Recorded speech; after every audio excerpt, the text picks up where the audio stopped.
Go to the seal.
There is probably a student in your classroom right now who feels terribly and horribly alone. They might act like they have it all together, and to the students around them, it might seem that way, putting on a smile, getting some work done, going through the motions. But as a teacher, you hear parts of their story that other students don't hear. You know that some of your kids only get food when they come to school, and on nights and weekends, they go hungry. You've driven by those students' houses that don't have heat or windows or floors. You were told by the school social worker which of your students are in foster care. You've had parents call you and tell you what's going on at home and how they're struggling to keep it all together. And you, a math teacher or science or history or English or Spanish or whatever teacher, are sometimes also just a listening board for these parents. You've got kids who are acting crazy right now because they're not looking forward to the Christmas break coming up, not looking forward to a couple weeks away from regular food and heat and structure and you. You've got kids in your class who are feeling very alone right now. So let me say this. Thank you for being in those students' lives. Thanks for not just teaching the subject matter, even though that's usually all you get evaluated for. Thanks for keeping granola bars in your desk. Thanks for listening to those parents during your planning time, even though you have papers to grade. Thanks for stopping in the hallway so a kid can pour their heart out to you, or just for giving them high fives. Thanks for being intentional about creating an atmosphere in your classroom that students do feel cared for and safe in. I mean, this wasn't in the job description. Building a community, leading a community, they didn't teach you how to deal with this stuff in teacher college. This isn't what's assessed on the Common Core. It's not on the SAT. And yet it is a part of your job and one of the most difficult aspects of it. But it's also one of the most important.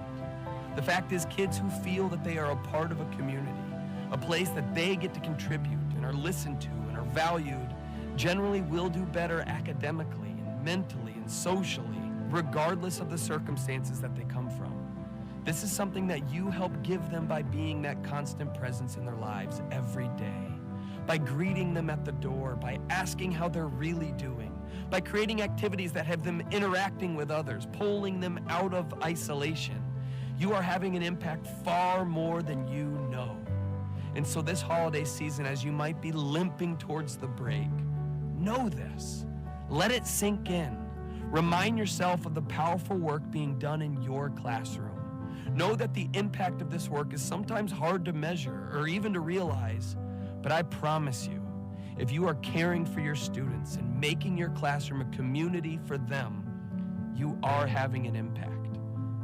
And that's why I think teaching is the greatest profession in the world. So Merry Christmas and Happy Holidays, my friends. And thank you, thank you, thank you for the work that you're doing in all of your students' lives.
Good afternoon. We have our own in-house production company. We're gonna have to, and they're really good. We're gonna have to change their name from the Division of Information to MCSD Production Company. Thank you so very much. That is really awesome, guys. We appreciate the way that you support our efforts to make our meetings accessible to everybody in the community. So thank you so very much. We have inspiration tonight. Did you get the email?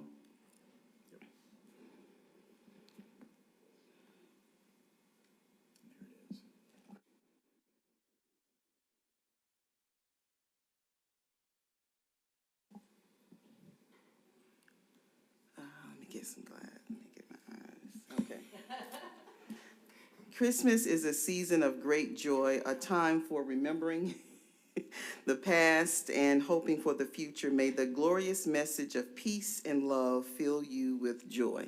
Thank you so very much. Ms. McCrae is en route, and Ms. Buckner. Perfect entrance. Ms. Buckner is trying to be online. So you're there? Okay.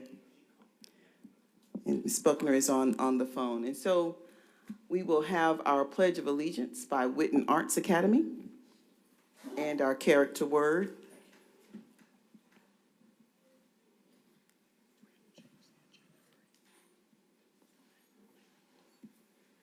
After the performance.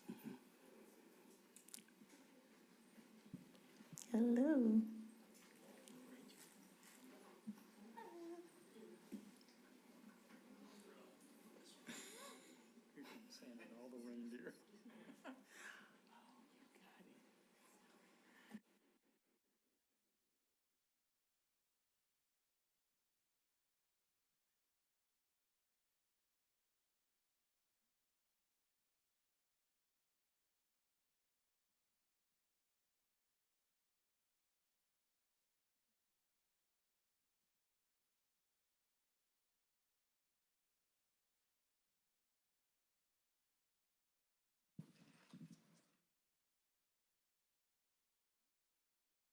Please stand for the Pledge of Allegiance. I pledge allegiance to the flag of the United States of America and to the republic of which it stands, one nation, under God, indivisible, and liberty and justice for all. Empathy is the ability to be aware of, perceive, understand, and be sensitive to feelings, thoughts, and experiences of another. Empathy, to show understanding through a supportive response. Empathy, when you make the effort to understand how others feel. Empathy is seeing with the eyes of another, listening with the ears of another, and feeling with the heart of another. Empathy, see the light in each other, be the light for each other. We wish you all a Merry Christmas and a Happy Holiday from Witten's Arts Academy.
All right, you're going to introduce yourself. Kayla, Miss Perkle. Delaney, my homeroom teacher is Miss Perkle. Bella, Dr. Jennings. Allison, Miss Perkle. My name is Liliana Lechuga, and my homeroom teacher is Miss Perkle. Callie, and my homeroom teacher is Miss Rulon. Juliana, my homeroom is Miss Dr. Jennings. Charisma, my homeroom teacher is Miss Perkle. Janila, Miss Perkle. Zoe, and my homeroom teacher is Miss Perkle. I'm named Ladarius, and my homeroom teacher is Dr. Jennings. Kilvion, and my homeroom teacher is Dr. Jennings. My name is Zachary, and my homeroom teacher is Zachary. My name is Aubrey Watson. My homeroom teacher is Miss Perkle. Kingston, and my homeroom teacher is Miss Perkle. Ladriana, Miss Rulon. Serenity, Miss Rulon. Peter Vickery, Miss Perkle. Adonis, Miss Perkle. Kylie Moore, Dr. Jennings. Kai Marty, Thomas Rulon. Emma Ramos, my home teacher is Miss Perkle.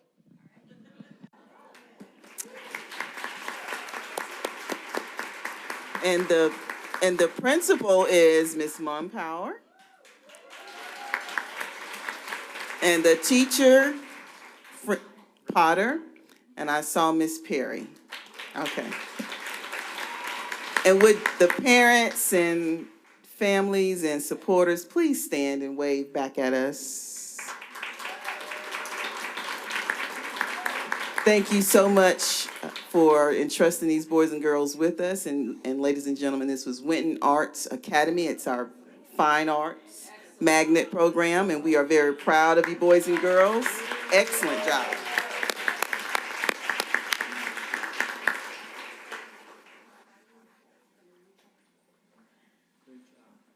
Good job. Y'all have a Merry Christmas, a good break.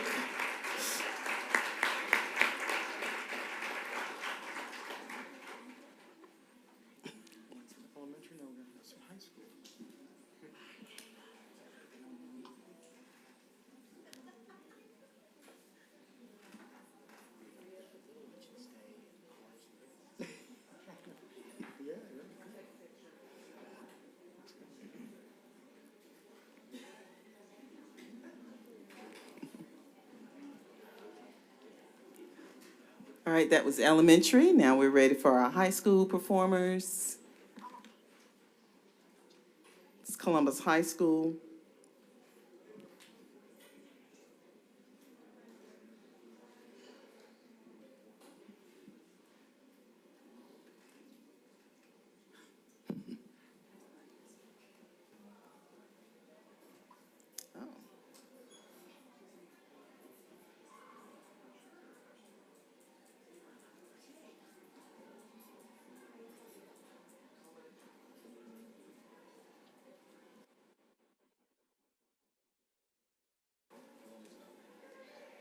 Can you take a step back? Thank you. I just felt.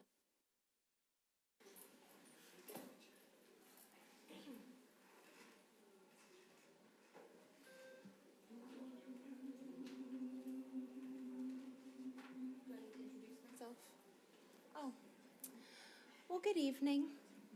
My name is Allison Freeman, and I am the choral director at Columbus High School, and behind me is our One Accord Ensemble. We're going to sing 4 selections for you. Hope you enjoy.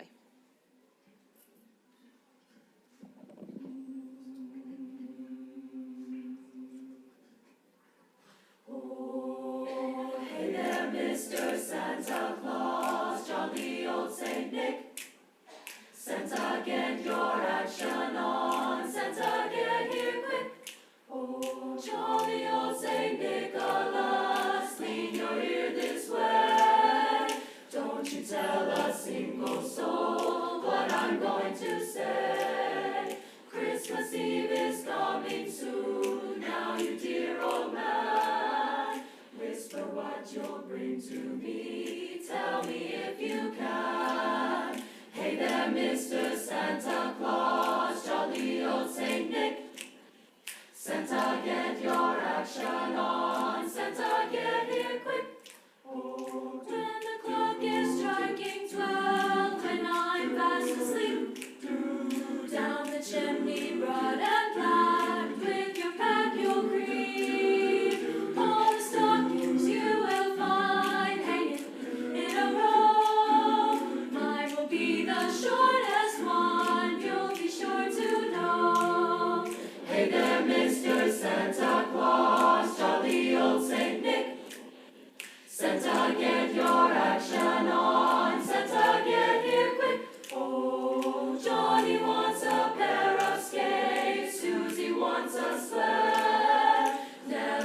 wants a picture book, yellow, blue, and red. Now I think I'll leave to you what to give the rest. Choose from me, dear Santa Claus, you will know the best. Hey there, Mr. Santa Claus, jolly old Saint Nick. Santa, get your action on. Santa, get here quick. Yes, on your midnight trip. Yes, Santa, get here quick tonight. Bop, ba-da-da, bop.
better not cry, you better not pout, I'm telling you why. Santa Claus is coming to town. He's making a list and checking it twice. He's gonna find out who's naughty and nice. Santa Claus is coming to town. He sees you when you're sleeping, and he knows when you're awake. He knows if you've been bad or good, so be good for goodness sake. Oh, you better watch out, you better not cry, you better not pout, I'm telling you why. Santa Claus is coming, you know. Santa Claus is coming, you know. Santa Claus is, you know. Dasher and Dancer and Prancer and Vixen, Comet and Cupid and Donner and Blitzen. But do you recall the most famous reindeer of all? Rudolph the red-nosed reindeer had a very shiny nose, and if you ever saw it, you would even say it glows. All of the other reindeer used to laugh and call him names. They never let poor Rudolph join in any reindeer games. Then one foggy Christmas Eve, Santa came to say, Rudolph, with your nose so bright, won't you guide my sleigh tonight? Then how the reindeer loved him, as they shouted out with glee. Rudolph the red-nosed reindeer, Rudolph the red-nosed reindeer, you'll go down in history. Rudolph the red-nosed reindeer is coming to town. Do, do, do.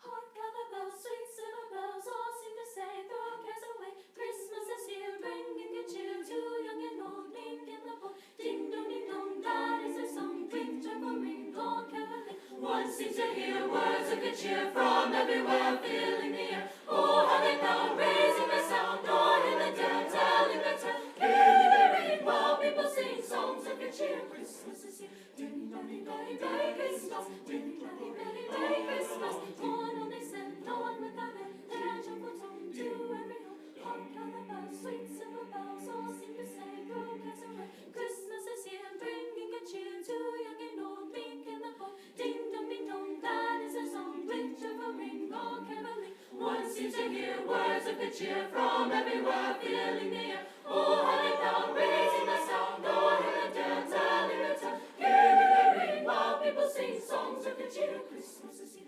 Merry Christmas. Merry Christmas. On they send, on without end, their joyful tone to every home. On they send, on without end, their joyful tone to every home. Ding dong, ding dong.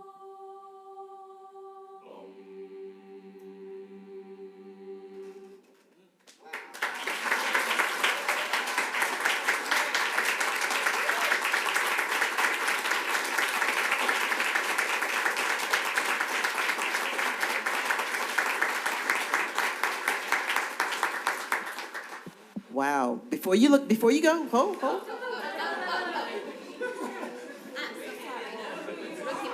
All of that beautiful singing and all of that Christmas talent, we want to know who you are, what grade you're in.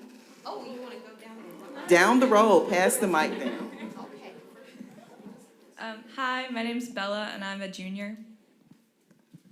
My name's Miley, and I'm a freshman. My name's Danielle, and I'm a junior. My name's Tiffany, and I'm a junior. My name's Aubrey, and I'm a sophomore. My name is Chloe, and I'm a junior. My name is Carolina, and I'm a sophomore. Hi, I'm Savannah. I'm a senior. I'm Elise, and I'm a senior. I'm Kiera, and I'm a sophomore. I'm Michaela, and I'm a sophomore. Hey, I'm Miles. I'm a junior. I'm Carson. I'm a junior. I'm Nathan. I'm a junior. I'm Jackson. I'm a sophomore. I'm Luke. I'm a sophomore. I'm Hunter. I'm a senior. Hey, y'all. I'm Passion. I'm a sophomore. I'm Caden, and I'm a sophomore. I'm Austin, and I'm a junior. I'm Sly, and I'm a sophomore. I'm Otis Lofton, and I'm a junior. Jonathan Miller. I'm a sophomore. My name's Pluto, and I'm a senior.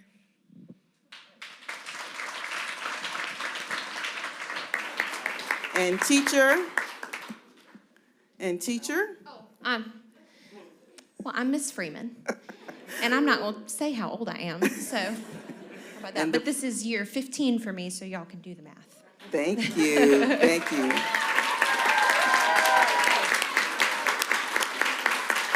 And the principal is Dr. Marvin Crumbs, and if there happen to be any parents of high school students, we want you to wave and say,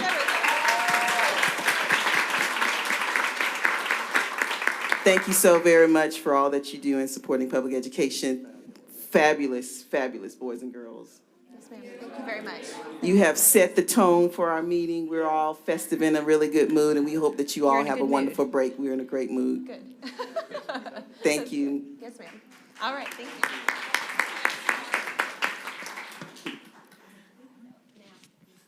Dr. Sly, you get your serenade by your grandson on your last meeting.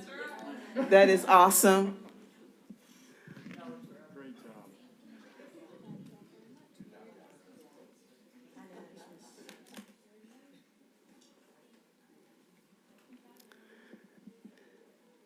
I need a motion to amend the agenda, to add 7.15. It's a financial assistance.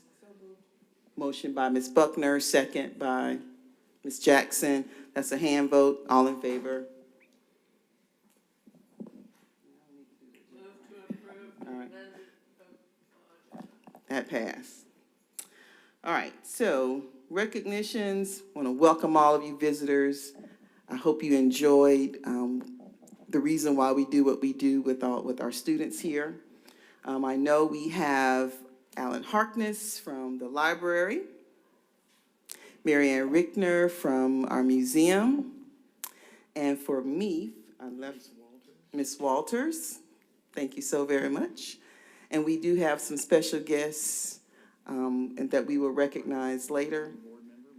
And our incoming board member, proud mom of that wonderful serenade there, Margot Sly. Any administrators, any of our school leaders, we want you to stand and wave. If you're on your administration leadership team, thank you so very much for all that you do. Now, I have a resolution again for Dr. Philip Sly, and I'll read it from here because I know he's got the clock on me, so I'm going to read it real fast. Whereas Dr. Sly was chosen in 2018 by the voters in the 5th district. Is that right? 6th district? Was it 5th district then? Okay, that was before, all right.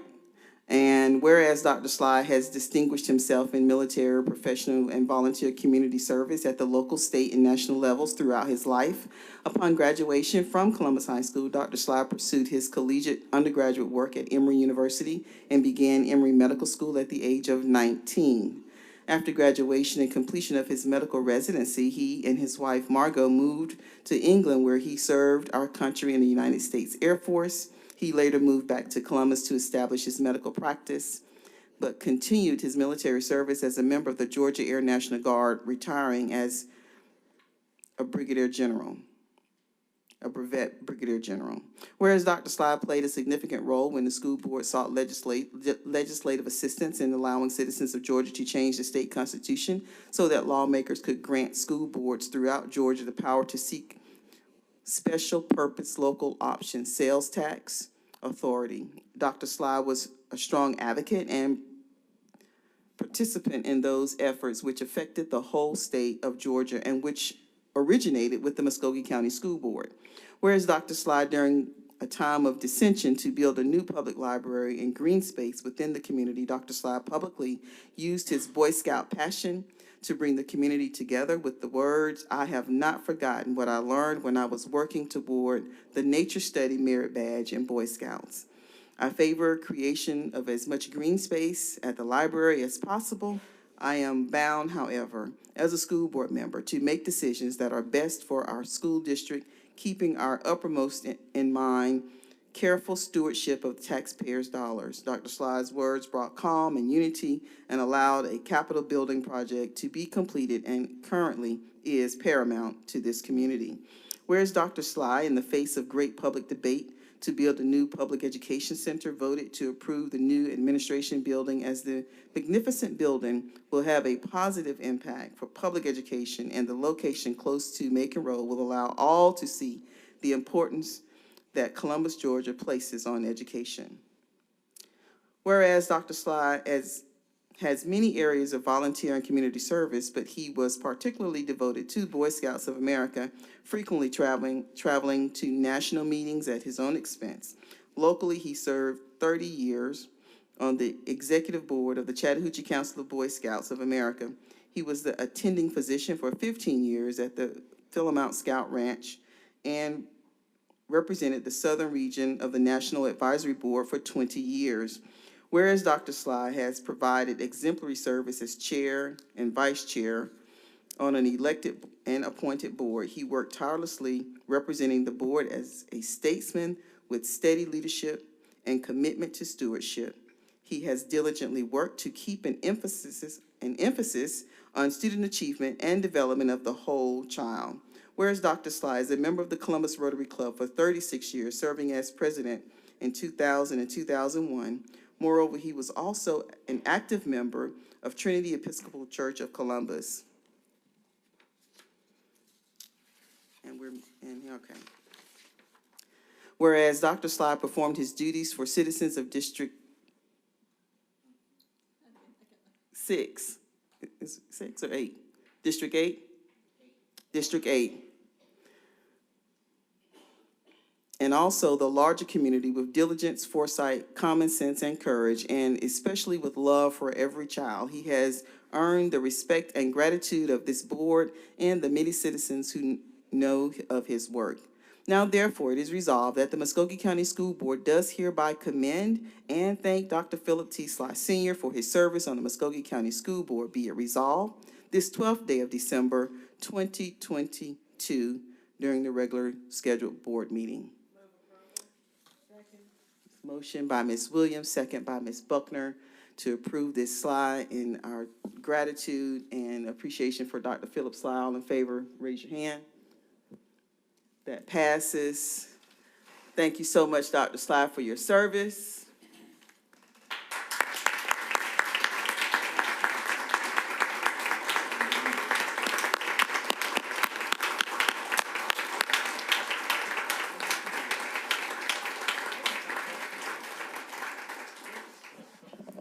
Something else for you on behalf of our school board, our governance team, to say we appreciate you. Thank you, sir. Yes, sir, please. Hit your, I can't get you turned on. Oh, sorry. Can you hear me now? Yes, sir. I have a few words I'd like to say. I want to express my thanks to the board itself. This has been a wonderful experience working with this school board for the last few years, where there has been a spirit of comity that is hard to describe. We all get along, and if we have a fuss, we settle it somewhere else, not up here in front of everybody else. And so I've been very so pleased to see that happen in the last few years. I want to thank Karen Jones. I've known that lady for a long time now, and she has an ability to do whatever you ask of her and not even act like it was much of a question in the first place. I did. And finally, I want to express my opinion and my thanks to our superintendent of education. I remember when he was chosen and appointed, we had been looking for a candidate for a while, and we identified this gentleman as an assistant superintendent down in the middle of Florida. I can remember thinking, I wonder if he's going to be able to manage a 30,000 plus district called Muscogee County School District. And to my delight and surprise, not surprise, just to my delight, he has done a fantastic job of it. This ability to be flexible, to deal with board members, public in general, problems as they come along, has astonished me. I have served with 8 or 9 superintendents from Dr. William Henry Shaw until now, and with the exception of one of those gentlemen, they have all done, if I were going to give them a grade, I'd say they get an A. With Dr. Lewis, he gets an A+. I have rarely seen anybody with the abilities that he has to adjust to the situation and make sure it comes out properly. I'm so proud that I've had the opportunity to work with him for these years. I want to say thank you, Dr. Lewis, if I may.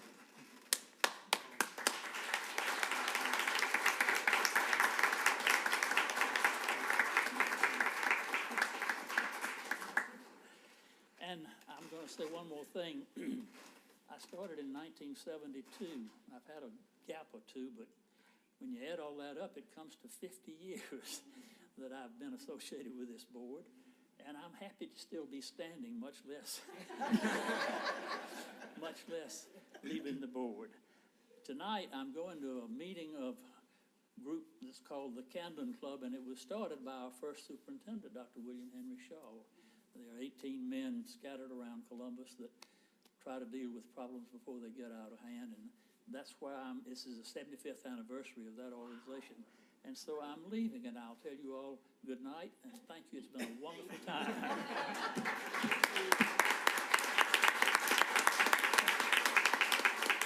Well, before you slip out, I had this, actually, I wanted to say this, take a moment of personal privilege. You are one of the reasons I'm still sitting here, a very big part of that.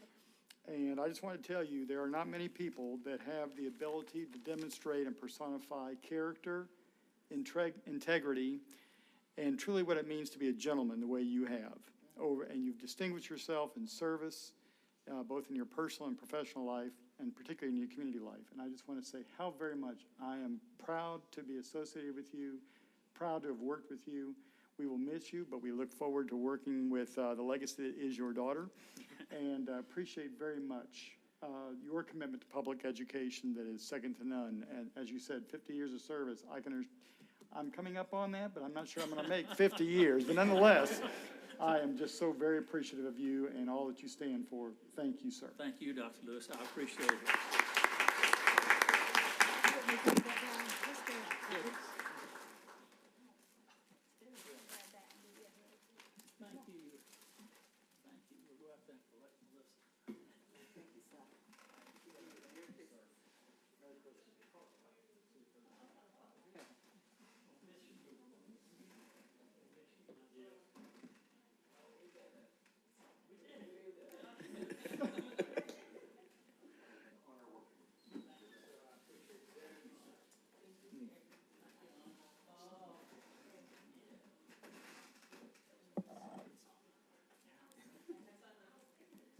Merry Christmas, Melissa.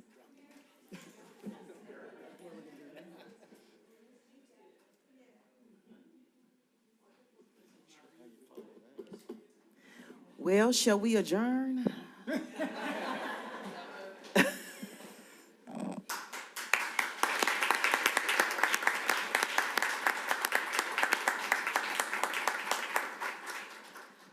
Awesome statesman there. We'll see him around town, or not.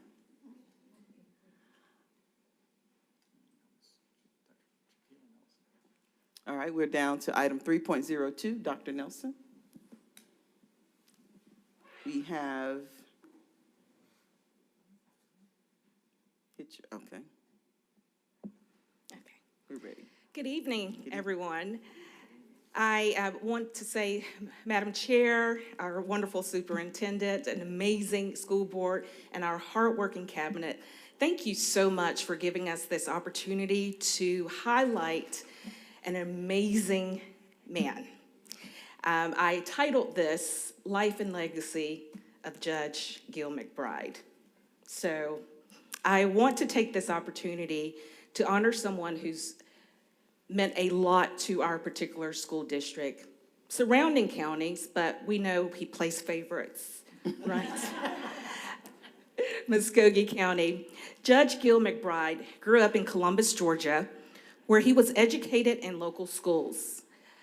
He holds undergraduate and graduate degrees from George Washington University in Washington, D.C., and earned a law degree at Walter F. George School of Law, Mercer University in 1991.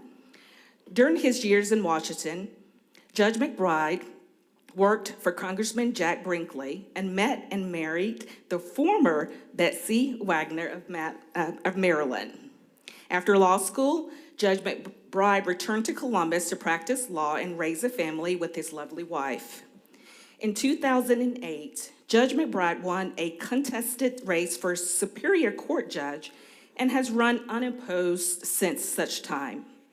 He was elected chief judge by his fellow judges in 2012 and has served in this capacity through 2022.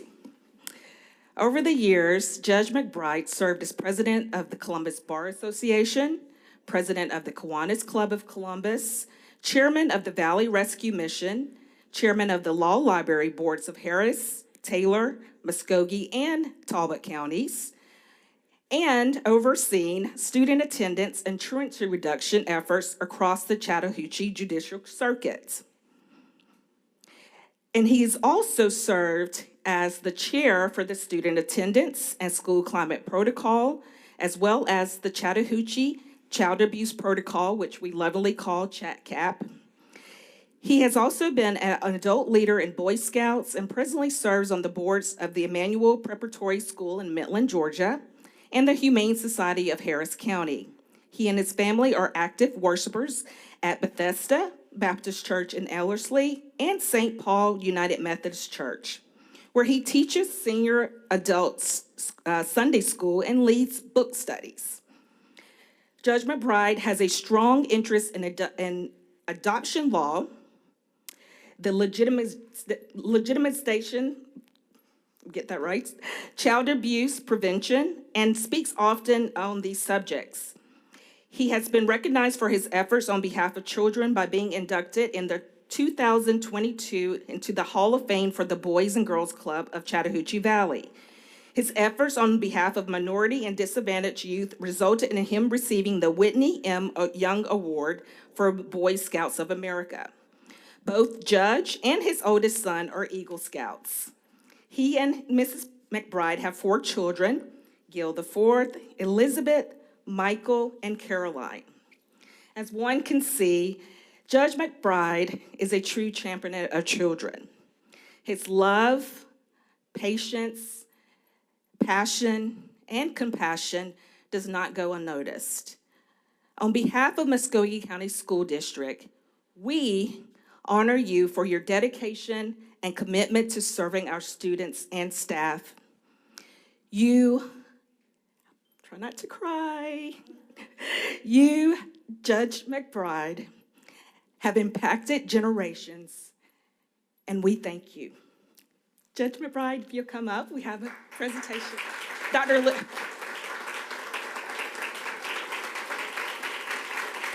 gonna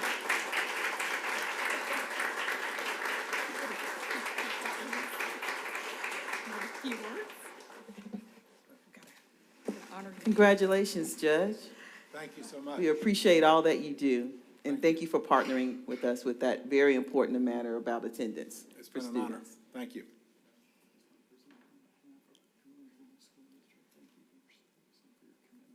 Thank you so much. Have a word if you'd like.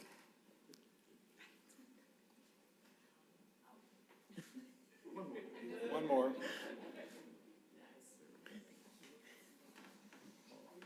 Madam Chair and School Board, thank you so much for this recognition. I was telling my wife, who is here with me, Betsy, that this is a lot better than getting called to the principal's office. And so this is a happy occasion. And those occasions were not always so happy, but fortunately they were infrequent. It has been an honor to serve as Chief Judge of the Chattahoochee Circuit. We have certainly had some interesting times over the last 10 years, and I am looking forward to being succeeded as Chief Judge by Judge Art Smith.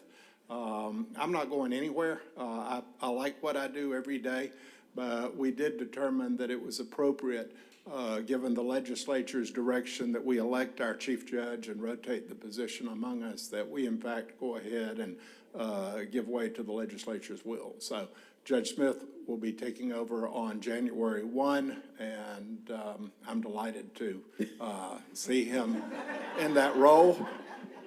I was going to chair his campaign committee but seriously, it has been an honor to be the Chief Judge.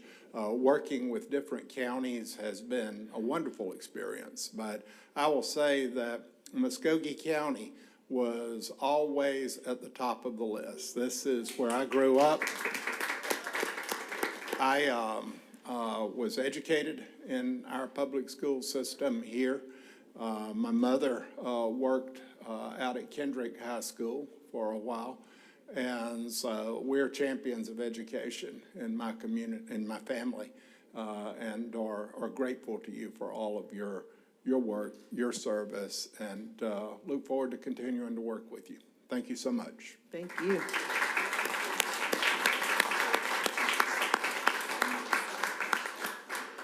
Just so everybody knows what this reads, it says, Honorable Judge Gil McBride III, thank you for your leadership and dedicated service to the Muscogee County School District.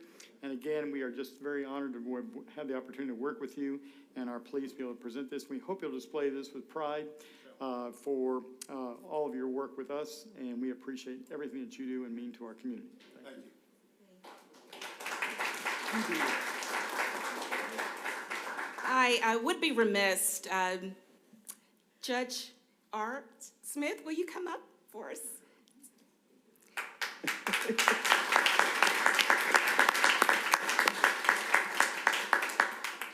He's also a third. Just realize that. We want to say welcome to Muscogee County School District as serving as our chair of the Student Attendance and School Climate. We have a small token of our appreciation to welcome you to our family. Well, thank you very much. Well, I'm following someone who has been dedicated to the service of the children of Muscogee County and the other 5 counties in our circuit for the last 10 years. It's a privilege and an honor to step into this role. I'm a product of Muscogee County school districts, from schools from K through 12.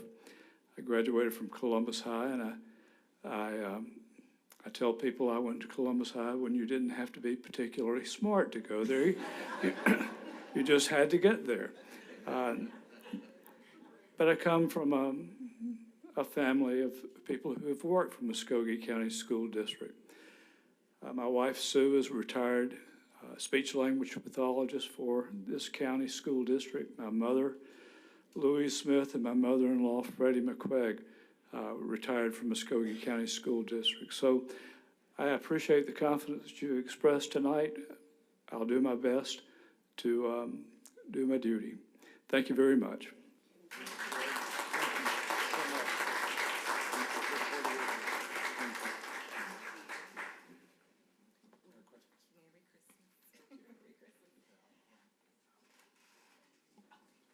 Thank you, Dr. Nelson. And now we'll have our district-wide recognitions. Mrs. Wright. It's on. Okay. Good evening. Merry Christmas. Merry Christmas.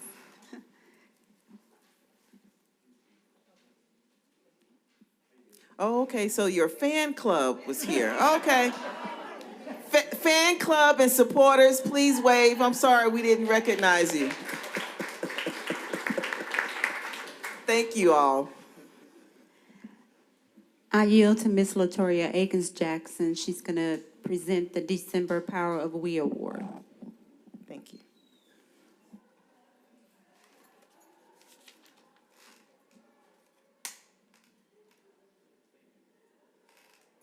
Good evening.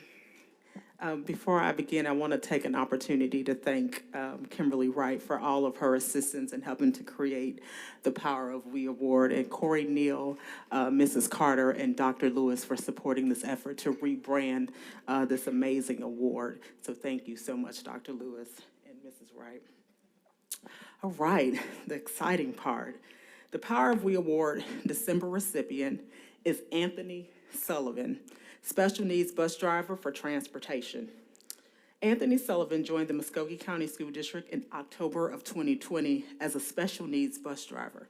He was nominated for the Power of We Award by Jamie Swint, a special education teacher at Dorothy Heights Elementary.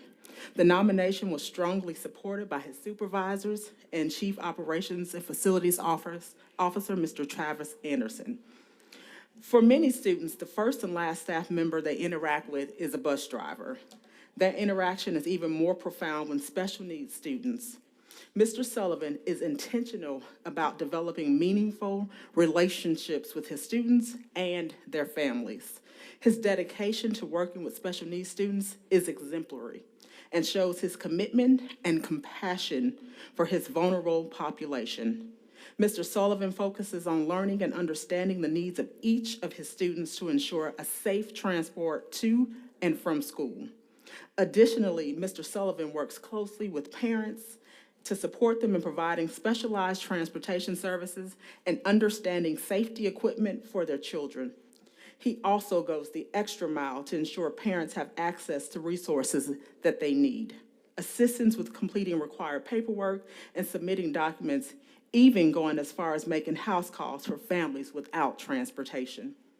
Setting the example for his team members by consistently performing safety checks on his vehicle and student equipment. Mr. Sullivan's commitment to safety is second to none. He also remains dedicated to perfecting his skill as a driver, which was demonstrated in his recent perfect score on the skills range and safety assessment.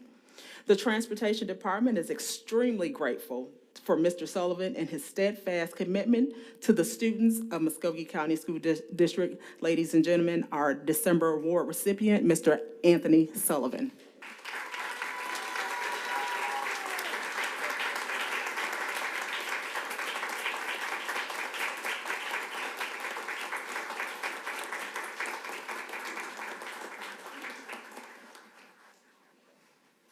Congratulations, Mr. Sullivan.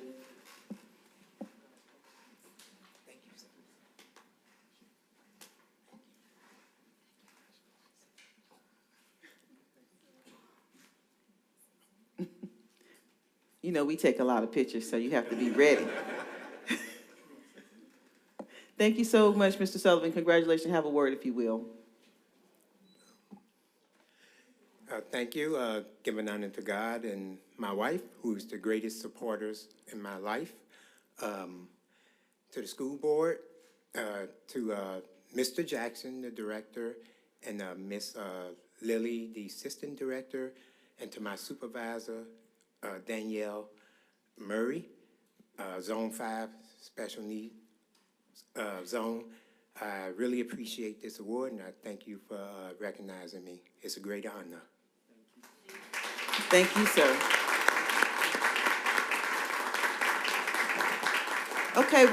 Okay, wife, you have to wave. Is that my wife with the camera? No? Okay. Support team. All right. Very good. That's awesome. Y'all, thank you all for what you do. We really appreciate everything that you do.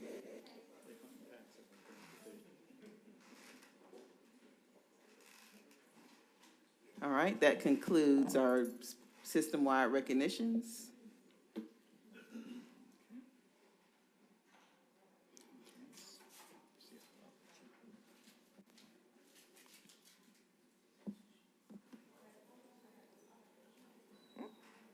Okay, presentation is our annual financial report, our CAFR. Yes. Ms. Bloodworth. Janice Bloodworth, Chief Financial Officer.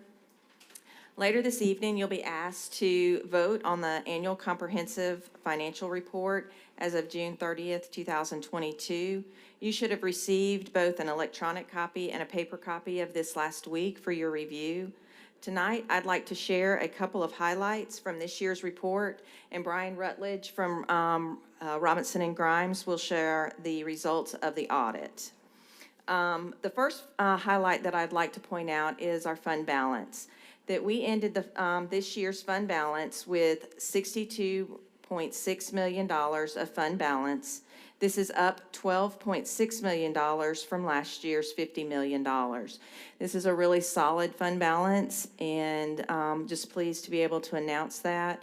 We are planning or anticipating of using some of that this next year to be able to balance the budget, but we still anticipate having a strong fund balance by the end of the year.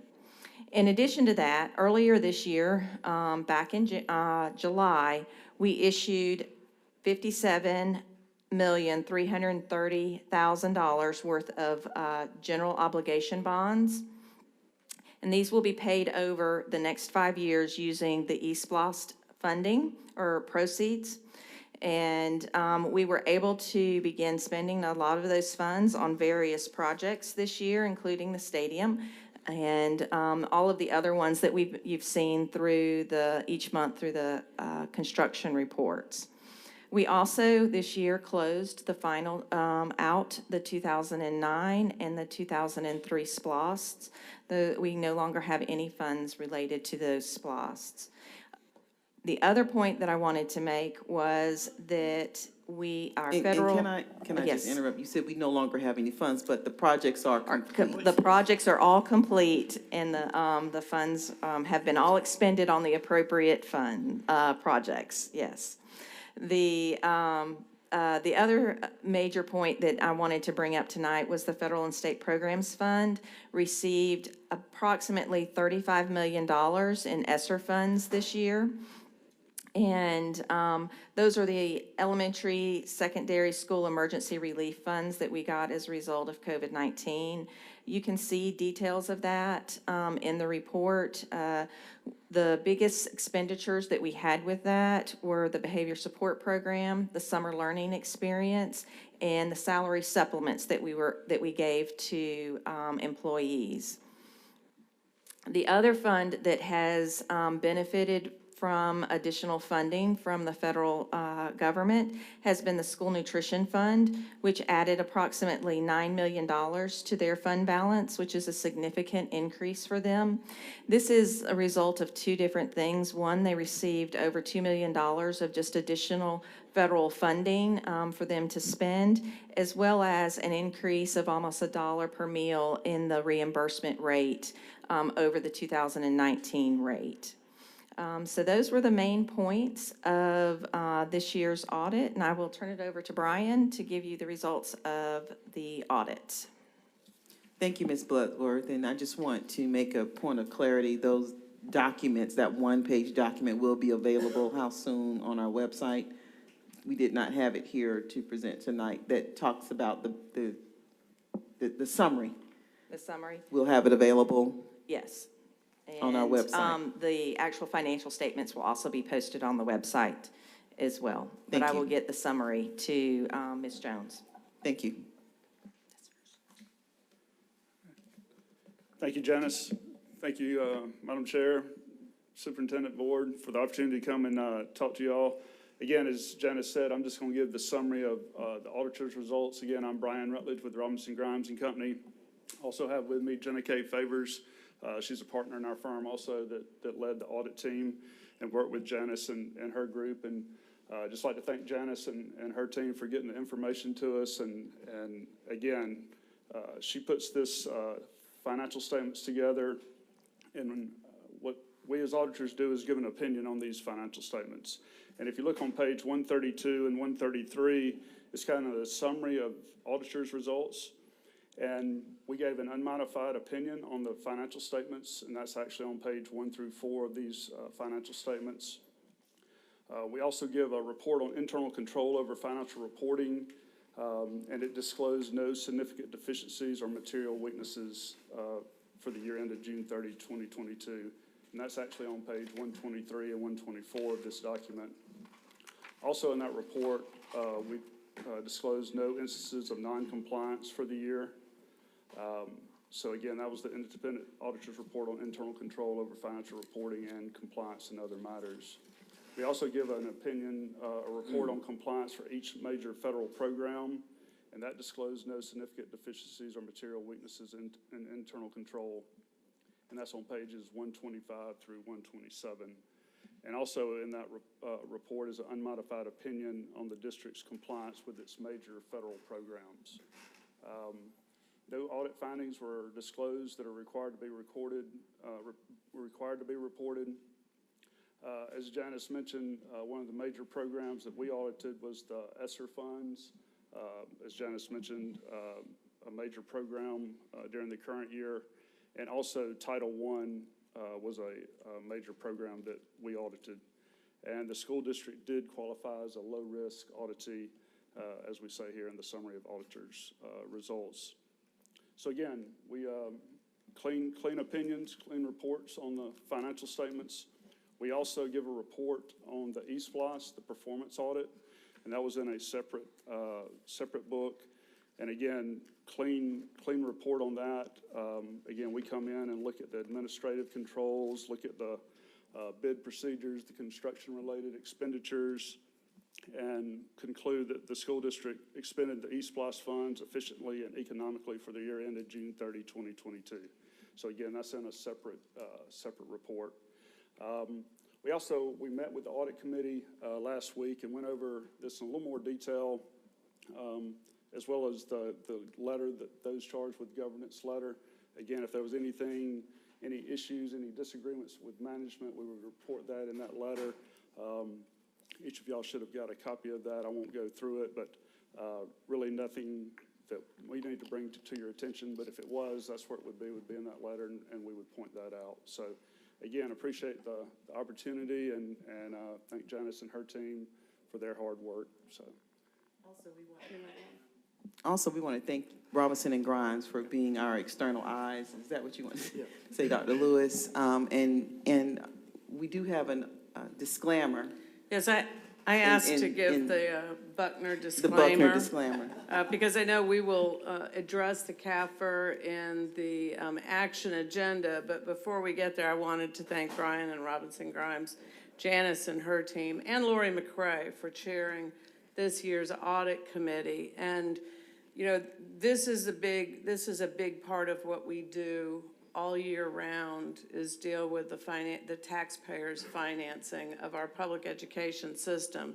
We're very fortunate and blessed in Muscogee County to have a team that excels at what they do and is recognized consistently with awards, as well as our audits coming back being clean and without any concerns. And that speaks a lot to me and our fellow board members. But I did want to make sure everybody knew that we spend hours and hours on these issues in audit committee. We review financial statements, the implications on budgets, the eSPLOST, we vet internal audits, property audits, we receive and review the draft audits, we discuss financial policies, and we do this on a quarterly basis under the leadership of Lori McRae. So this isn't just going by. We do spend hours on these issues because this is one of the most important things we do. So thank you, Brian. Thank you, Janice. Thank you, Lori. Thank you so much, Ms. Williams and Ms. McRae, Robinson and Grimes, and our finance department. Thank you all so very much. We will be voting on that item later, board. We just wanted to go ahead and let them do their presentation at the top. Do you have any questions now, or you're going to wait till we get to the item? We shouldn't have any for you. None for Robinson and Grimes. Thank you again so much. Our next presentation is an assessments update. Jump from the money to the grades.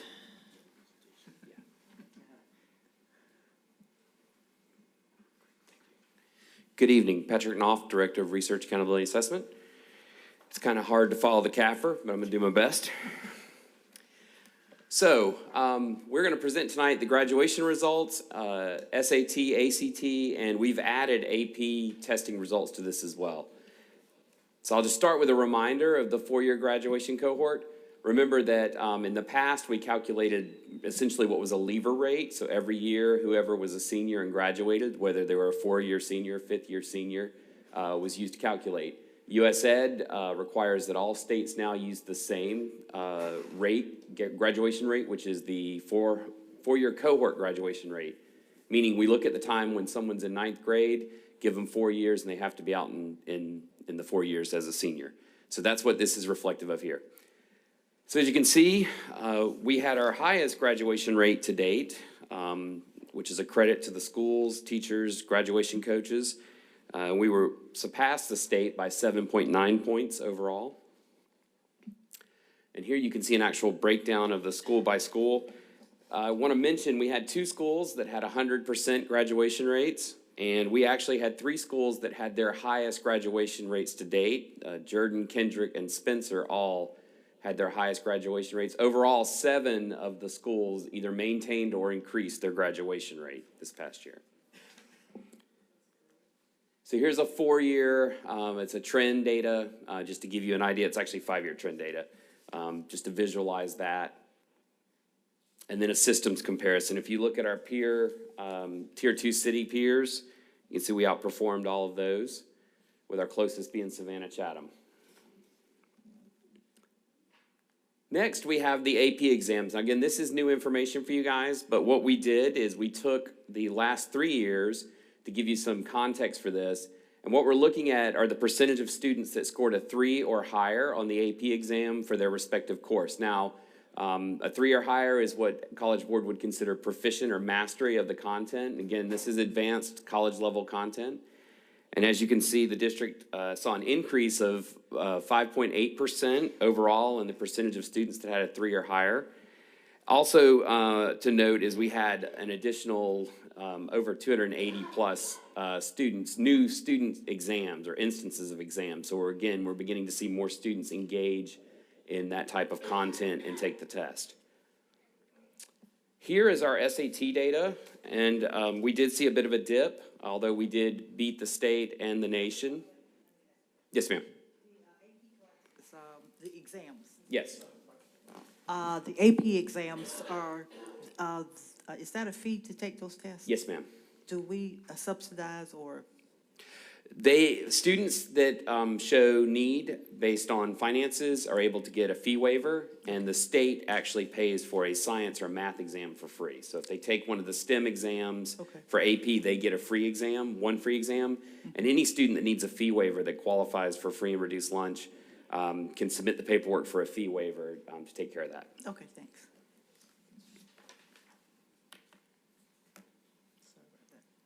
Okay, I want to make sure I get back to the right place. So as you can see, we're above the state and the nation.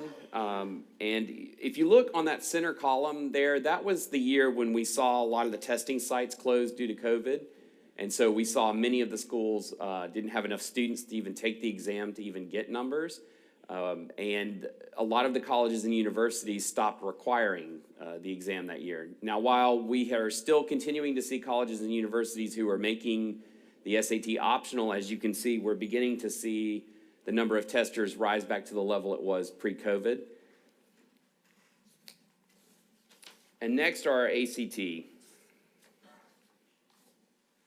scores. So you can see we're above the nation. And again, if you look at the numbers of students, or wait, hold on, I'm sorry. Go to the next one.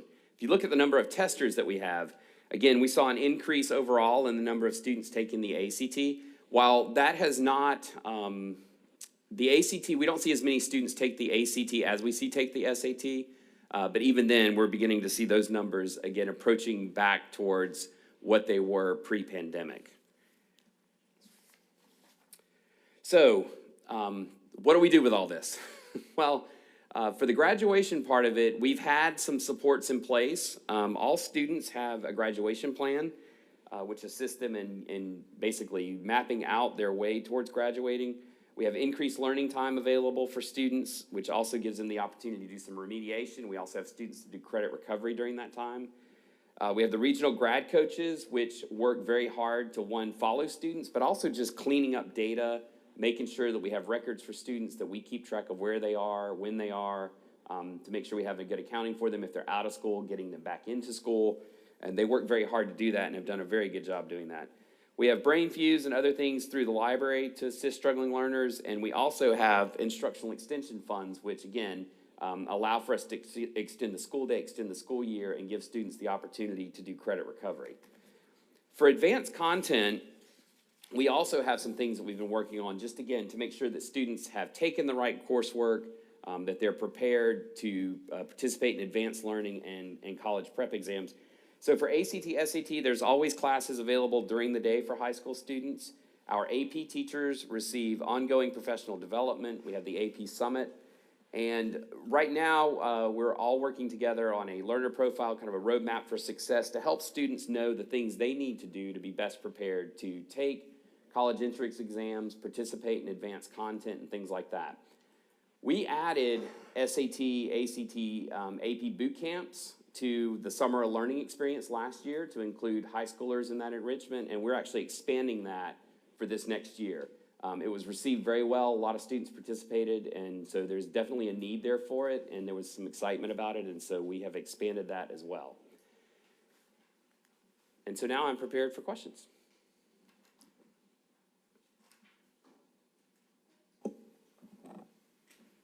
Ms. McCray, I was just about to say, no question? What?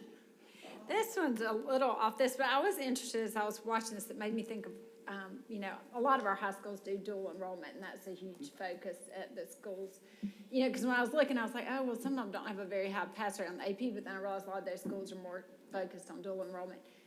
So forgive me if you've shown this to me, but do we chart that? Do we have a way of kind of charting the grades that our students make in their college classes while they're enrolled with us? I believe we can get that, yes. I'd be interested, you know, to see, you know, it doesn't necessarily have to be broken down to A, B, C, but like how much, you know, hours are earned percentage-wise, because I think. I hear Dr. Nelson behind me, and so I also know that when I said that, you're thinking, what did you just tell them? Because it is a little difficult to herd the cats, but I think we could work towards an approximation of some sort. Yeah. But you are correct. Many students have opted to participate in dual enrollment over the AP, just because you get the credit in hand right then. Yeah, I think that'd be interesting to see. Thank you. Ms. Buckner.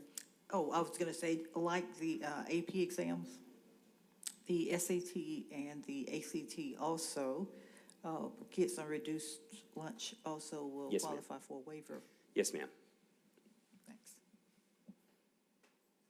All right, that's it. Thank you so very much. Thank y'all so much. I think we're all in the Christmas spirit. Let's keep this rolling.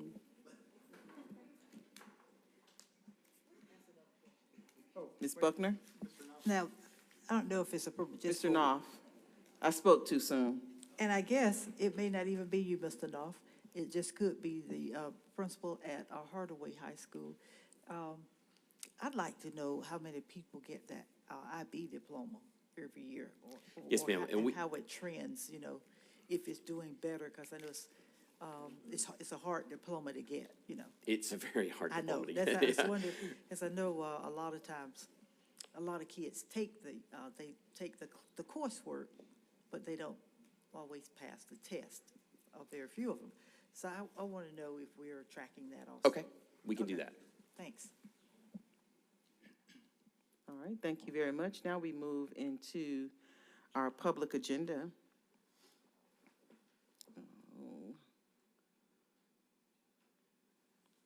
We have, wow. All right.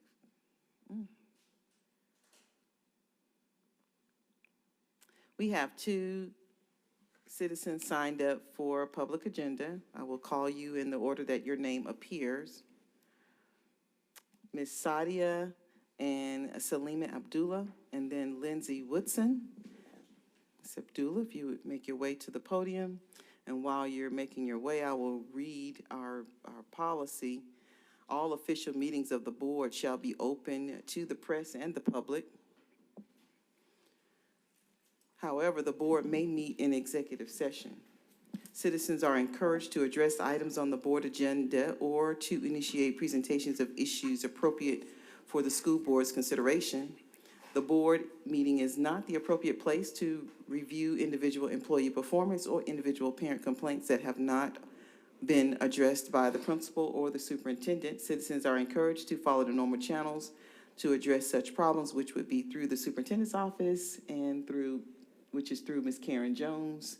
And we want to welcome you this evening. Ms. Abdullah. Go ahead, say your name. My name is Salima Amadullah. I am 12. I'm 12 years old. My mom was the best mommy ever. Happy Mother's Day, Mom. I'll pay you later for that piece, that last piece. I wasn't expecting the last piece. So originally I was going to talk about Salima's experience with Muscogee County Schools. Because I think it's very important for us to remember who we work for. And she is my why. The other thing that I felt that was even more important than that as I continue to advocate for all kids in Muscogee County School District is the question of why. Why do I even bother?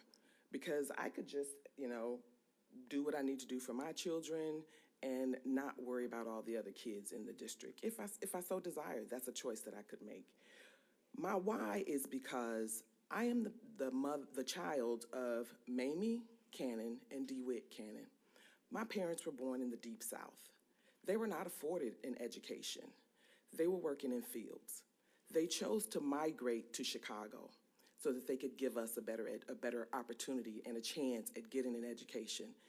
And that's exactly what happened. I was able to get a pretty good education up north.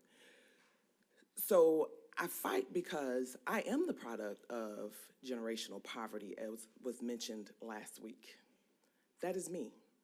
And yes, it does change overnight. It changed because I had teachers who were determined to make sure that we had what we needed so that we could become readers, so that we would be good at mathematics, so that we could choose whatever career we wanted in our lives, not so that we'd have to be forced into a career because we didn't have the education that we needed.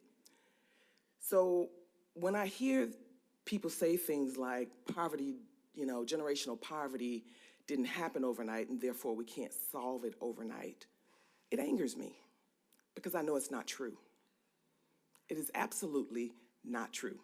And because I had people in my life who were outside of my home, because my mom wasn't helping me with my homework, my dad wasn't helping me with my homework, what they told us was education was number one.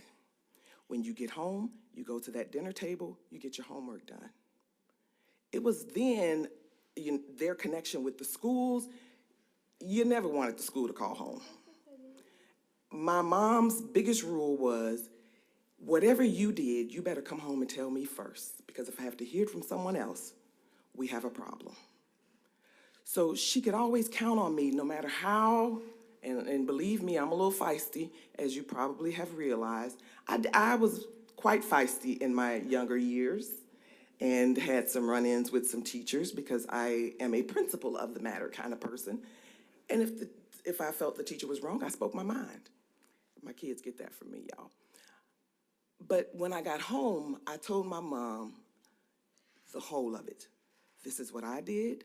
This is what the teacher did. This was the result. The teacher said, whatever. And I said, okay, give me your consequence because I'm not changing my mind. Teacher said, no, now you're going to be suspended. But whatever it was, I told my mom what that was. So I say all that to say she couldn't have done it because the education system had failed them. So she needed the education system to not fail her children. And so that's the same thing I want for this board and this school district. In 2019, 2020, Dr. Lewis had asked for 30, I think it was 30 extra minutes on the school day. We had a few parents, 5 minutes for elementary, a little extra time on the school day. I've been in 4 states. This is the shortest school day I've ever experienced in my life, to be honest with you. We were so close to getting that to pass, and I was actually at that board meeting, and we had a few parents come up and say, I don't need this for my children. Now, if you're telling me that we have 28% of our kids who are on grade level for math, makes me wonder which of those parents didn't realize that they did need that, because what we didn't know was COVID was coming. So if we had added that time, we would have made all of that time up when COVID stole so much time from our kids. So I'm hoping that one of the things this board will go back to is thinking about adding that time, because our kids have lost a lot of time. So you'll see me almost every month. I have plenty to say. So just get to know me, Sadia Abdullah, and thank you. That was perfect, right on time. Thank you so very much. Thank you. Lindsay Woodson.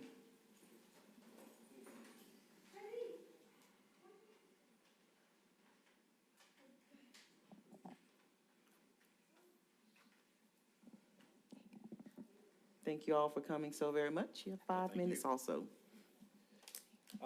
Good evening, Madam Chair, board members. This is my ex-wife, Lindsay Woodson. My name is Renee Rodriguez. We've lived in Columbus for approximately 26 years. Between our blended families, we have 5 children that participate in the Muscogee County school system. Our oldest, who surprisingly showed up this evening, he's currently attending Rainey McCullers School of the Arts, and he's been a student in good standing at the school there for the last 3 years. I come before the board today to ask for your help in addressing and rectifying an issue that we have been unable to resolve through regular channels.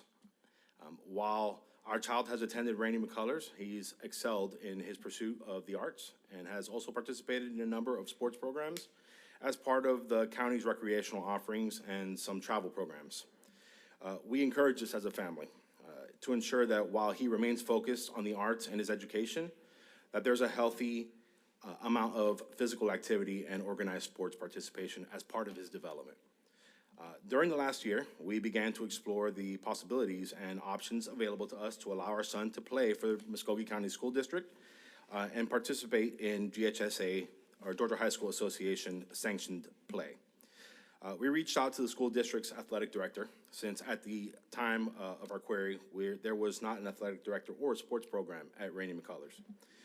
The question was asked at that point if there was any avenue to allow students at Rainey to participate in sports at a neighboring school, since there was no offering at Rainey. We were denied immediately by the county's, the school district's athletic director. And the reason given to us was Rainey McCullers was a school of the arts, and it was determined at the time that the school was created that sports would not be allowed in order to allow the students to focus on the arts. We began to do our own research after that and found that the Georgia High School Association bylaws regarding, specifically the bylaws regarding eligibility, included a provision for this exact situation. So the bylaws, section 1, bylaw 1.60, subsection 1.62, part N states as follows, and I quote, "If approved by the local Board of Education, students enrolled in a magnet or specialty school shall be allowed to participate in GHSA extracurricular activities as a member of the school team for the school which they would ordinarily attend according to the local Board of Education's attendance policy." There's also a number of additional provisions as part of that bylaw to discourage abuse by those who would seek to use the rule to abuse boundaries to manipulate which schools the student would play for. The bylaw also states that the sport the student is electing to play can only be played at the home school if the magnet or specialty school does not offer it. During this time, the district changed its stance on sports at Rainey McCullers, and the school now offers select sports, baseball not being one of them, and and also assigned a dedicated athletic director and was assigned to the school. We engaged the school, and again, the Muscogee County School District Athletic Director adamantly denied the request for the same reason, only this time suggesting that he play a sport offered at Rainey. This is in direct contradiction to the current state of sports at Rainey and the GHSA bylaws. As the bylaw states that the student would need Board of Education approval, we come before you to ask for exactly that. Not just for that one student, but for all the current and future students who may be considering to attend Rainey McCullers, but are forced to choose between the arts or athletics. There are many examples of schools just like Rainey that have successfully implemented similar concessions for their students attending specialty schools. Not only have they been successful, but they have improved student attendance and interest in attending these specialty schools. We can provide references of schools in Nevada and even right here in our backyard in Fulton County, where they have successfully addressed these situations to the betterment of the students and the communities that they serve. We also found that there are existing provisions in place currently in Muscogee County to allow homeschooled students to participate in sports programs at their home schools, and surprisingly, found that cases of students who are attending the Marshall Success Center, an alternative school for students removed from their home schools due to violating school district rules, where they are still allowed to participate in sports at their home school. Rainey seems to have been left in a state of limbo, simply because the students there chose to attend a school that was focused on a higher level of arts training than would be available to them at their home schools. Allowing students to utilize the eligibility rule at Rainey can only stand to improve the quality of life at the school, and also give the school administration an additional tool to entice future students who may be on the fence about joining the school and who may dismiss the option simply because they ultimately are forced to choose between one or the other. An issue that is only forced on students that elect to join Rainey. No other magnet program in the district forces that decision on their students. Okay. In closing, I ask that the school board officially declare that students at Rainey McCullers School of the Arts be allowed to exercise the GHSA eligibility option to allow those students at specialty schools to be allowed to participate in GHSA sanctioned play at the home school like every other student in the district.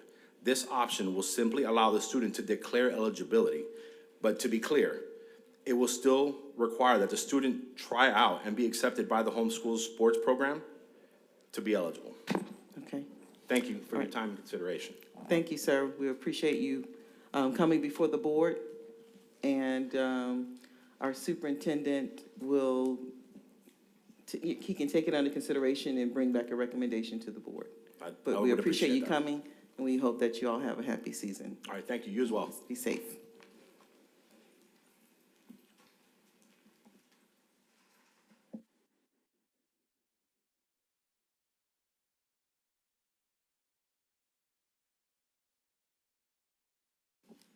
All right, we're going to move into our action agenda, and because we are combining our work session and board meeting, it may go a little bit longer than, we may have, we will choose to have or not choose to have some discussion with each item, unlike we do when we have the work session the week before. So item number 1, we just heard the presentation of our annual FY22 annual CAFR.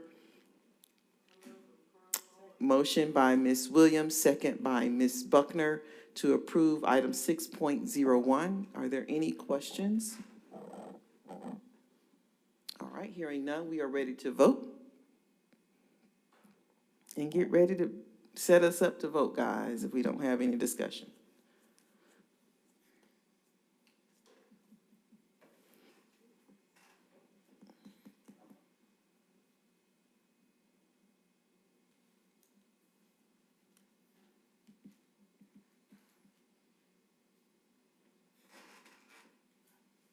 All right, that passes. Item 6.2 is the new policy IKBC. It is ready for us to vote on it. It's been on the table for 30 days. Motion by Ms. Williams, second by Ms. Jackson, to approve policy IKBC. We're ready. Are there any questions? We're ready to vote now, and this item is pertaining to material harmful to minors in a complaint resolution process. Yes, it's been discussed and on the table for 30 days. Ready to vote on it now. That passes. Next item is 6.03. It's a 2-year school calendar. Motion by Ms. Williams, second by Ms. Jackson. Are there any questions? Dr. Lewis, I know that these school calendars are often difficult at best. Could you just give us a brief explanation of who your committee is, what they've gone through, and what you've tried to align in order to accommodate so many different constituencies, please? Yes. Well, let me finish one. No, but I'm just saying, I was just talking about what Kathy was saying, is that aren't they basically the same every year? No, there's some variations based on where something may fall, but generally speaking, we established several years ago by doing multiple surveys of our employees and so on about when they felt like they wanted to return to school, first day of school, not starting, or first day of reporting not being before August. That was something the board supported, so that was one of the areas of contention. Of course, we're a military town. We always take November. We observe Veterans Day in November. Then also in the parameters the board set, or based on the survey results, was trying to get out the last day being as close to Memorial Day as possible. So those are kind of bookends if you use that as a kind of a visual. Then, because every semester should be as close to being 90 days as possible to have an equal number of days, and that's contingent upon things such as dual enrollment classes that also are offered there. So all those factors go into it. And by that time, once you figure out you don't start teacher report till August 1st, no earlier than August 1st, then it's basic math at that point. How many days can you get in before Christmas? And that's the first semester. Second semester, very similar type of process, and looking at the Memorial Day and backing it up from there, considering graduations and when those fall. We had a committee of employees, many of whom are also parents, obviously. We also had and tried to align ourselves with other surrounding districts and with our colleges to the extent that we can, realizing that colleges have a totally different calendar. But trying to work with we recognize we have employees that live and work in Harris County, or work here, but maybe live in Harris County, have children in our schools, and that's we just tried to work around all those factors. And it's my understanding, talking to Kimberly Wright, who was who was the point person on working with the calendars, as that position has in the past. We've invited other counties to be part of the process when we were developing ours, realizing we are a big county. And I think at this point we have a couple of districts that are waiting for our calendars to be finalized so they can then follow suit. Does that help? Yeah. Okay. Great, yes. Are there any additional questions? Oh, the only thing I'm sorry. The major differences were in spring break. That's usually where our factor comes into play.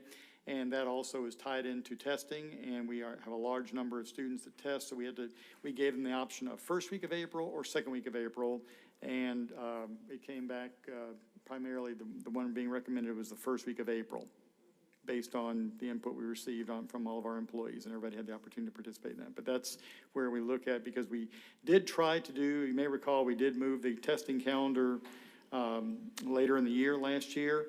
Problem with that is we have so many students who are involved in AP testing, IB testing, and some of the other, that we ran into significant problems. Patrick Knopf could certainly speak to that, but piling up into the point where we even had to do a couple of virtual days to accommodate, because you have to have proctors for those. They have to be specifically certified and trained to do that work. And so for all those factors, we realized we tried it, but it was just logistically not feasible to do it easily. So we have moved it back to that first week of April in both these calendars. Thank you so very much. If there aren't any additional questions, we are ready to vote, and I do want to encourage all MCSD employees and parents to review the calendar, because we're getting ready to vote on them right now, and the opportunity for discussion and input has already occurred, listening to what the superintendent said about the process.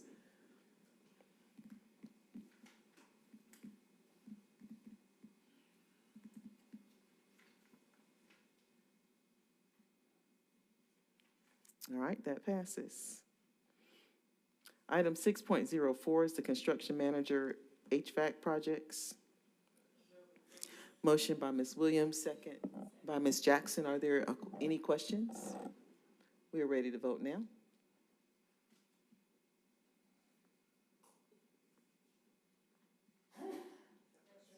Bless you.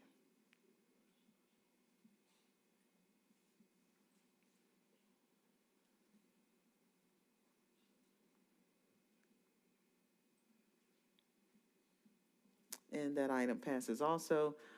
Last item for action individually is the HVAC projects, the budget for the HVAC projects. Are there any questions regarding item 6.05? I need a motion, I'm sorry. Motion by Ms. Williams, second by Ms. Chambers. Are there any questions? Hearing none, we are ready to vote on this item.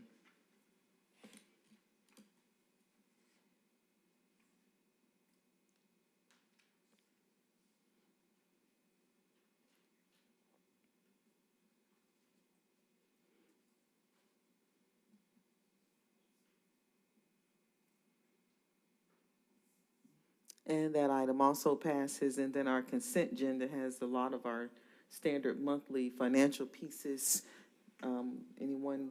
Motion by Ms. Williams, second by Ms. Buckner.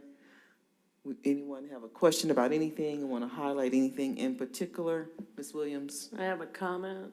Yes. Since it is the work session as well as, I just want to bring the board and the public's attention to this month's total donations was in excess of $48,000 from a multitude of individuals, companies, anonymous, foundations, public, private. Thank you all very much for supporting public education.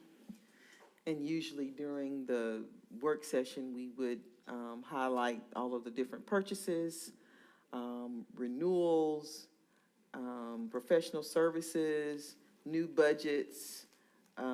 Ms.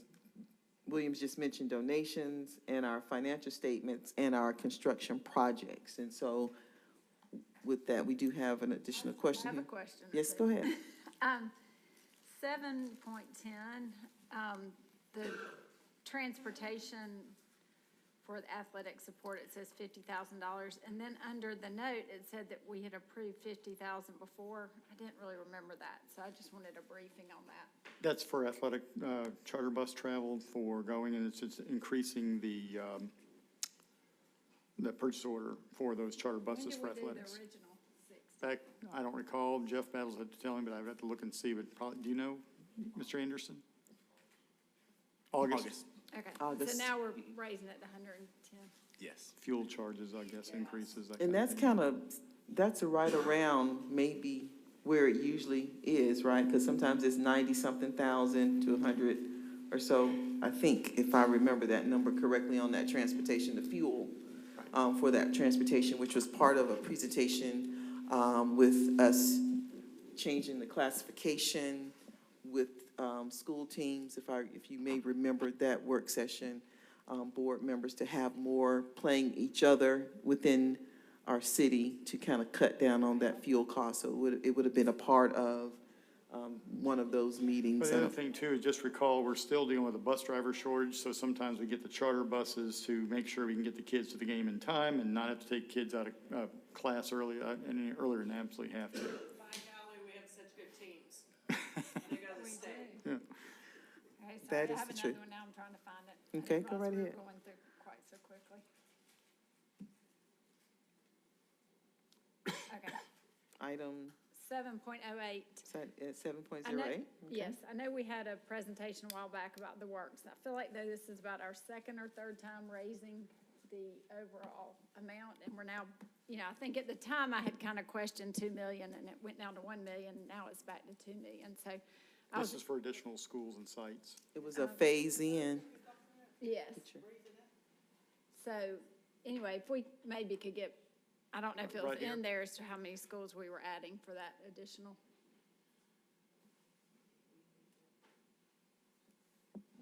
Okay. Good evening, Tim Smith, Executive Director of Federal Programs.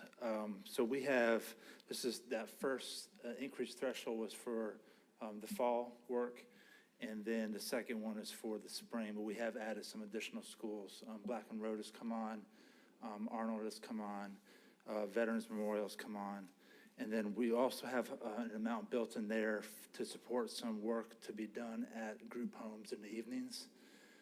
So that's part of, that's coming from Title I NND fund, neglected and delinquent funds. But that is basically, we rolled over that amount from the fall and then add a little bit for those additional schools and the group homes. So our annual is still 2 million though, the 1 million, which is Correct. That's based not on- an additional 2 million. That's the overall total for the year. And I think the board, or maybe it was you, was interested in kind of rolling it out. And the superintendent was presenting schools to start with and how they would add on to this program, that it Just wouldn't. get nervous about continuing upping. And I do think it is a great program. I'm just very concerned about how much money is going to third-party vendor, because eventually when ESSER funds are gone, we are going to have a much tighter budget. Well, So and keep in mind. all I want to do is point out that we really need to work on learning from them That's in what we're ways doing. that we can bring that in-house, because we will not be able to sustain Correct. $2 million once the ESSER funds are gone. You're That's absolutely correct. correct. And the whole idea is to build a capacity at our schools so they can then conduct these trainings going forward. We may have to use them in some capacity going forward as we have new people come on board or one thing or another, but generally speaking, you'll see that decline. Thank you. Are there any other items, board members? All right. We did take a motion already, right? We're good, ready? Oh, so we're ready to vote now. There are no additional questions on our consent agenda.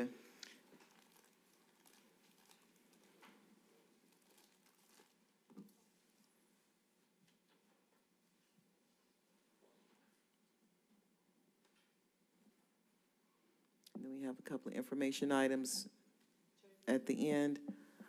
That consent agenda passes. And so the information items attached is the museum report, the library report, and the construction status report. It's for your information. Did you want to highlight anything, Ms. Chambers? Okay. What was that, Ms. Button? I'm sorry, Ms. Okay. Are there any additional questions? Mr. Harkness, would you like to highlight anything for the holiday? Ms. Marianne Rickner, would you like to highlight anything? Never turn down an opportunity. We're going to turn down the microphone. Card holders in Muscogee County, we're back up to 20% again. That's 20% of households. We're really proud of that. We've been working really hard to do that. good. We're going to get up to 25 before it's over, so watch out. Very good. Holiday. And happy holidays. Thank you. Just say, we have some activity kit distributions coming up, I believe beginning of next week, for people families who want to come to the museum and grab an activity kit. So, and Okay. we've settled into our new location right next door. Okay, great. Thank you. Good idea. Anything else? Dr. Lewis, you want Just to? a few highlights. Just want to acknowledge and recognize Raymond Color's choral program. Most of you recall that they were invited to sing at the Georgia School Board Association Summer Conference down in Savannah, where they were heard by the State Board of Education Vice Chair, Dr. Stan DeJarnett, who then extended an invitation to have the chorus come up and sing at the beginning of a state school board meeting this past week. And they received 2 standing ovations from the state board and the gallery. Did a tremendous job. So Mr. Matt White and all the members of the chorus at Raymond Colors, congratulations them. Also. And their principal, Dr. Williams, and and that's Dr. Brian available on Williams. YouTube. Their meetings are live streamed like Yeah, ours. it's not the best quality video, Right. audio, but nonetheless, not as good as we have here, but anyway. But the other thing too is just, all of our groups, all of our schools are having, various holiday celebrations, concerts, that kind of thing. Just want to thank all of them. I've attended several myself. I know the board members are. It's just tremendous when you see the kids out there doing all the things they do, whether it's acting, singing, playing an instrument. Just a tremendous, to see all of our kids in our schools doing such a great job, especially in light of the last few years we've gone through, to see them all back and have capacity crowds and parents getting to enjoy that. Congratulations to the middle school football team from Midland that won the Muscogee County. Citywide championship. The statewide, championship. And then just want to encourage everyone, this is a really great time of year, but it's also one where a lot of our students are sometimes not always as cautious as they need to be. Parents, just want to ask you to please make sure, if you can, to try and make sure that your children are safe during the holidays. Unfortunately, this is a time when we sometimes see that we lose children, so be very careful about that.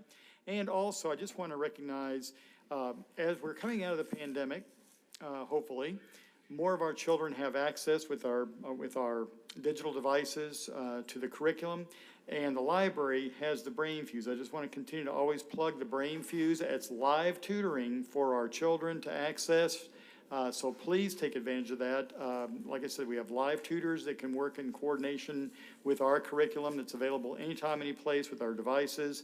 And all of our curriculum is digitized. So I want to encourage parents, help us to help your children over the holidays, and let's try not to have 2 weeks of not doing anything academic at all. Have fun, be safe. And on behalf of the board, I want to say thank you to all of our MCSD family, superintendent's cabinet. We thank you, but in a special thank you for everybody who bring all the snacks and goodies. Y'all know we like to eat. But a very, very special thank you for people who help us directly, and that's, of course, the one and only Miss Karen Jones, who just does, and we just can't do anything. We're all her kids.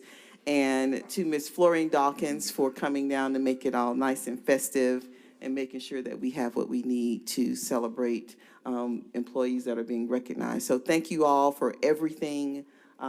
Be safe. The rest of us who have, will still be working, but happy holidays to all of you all.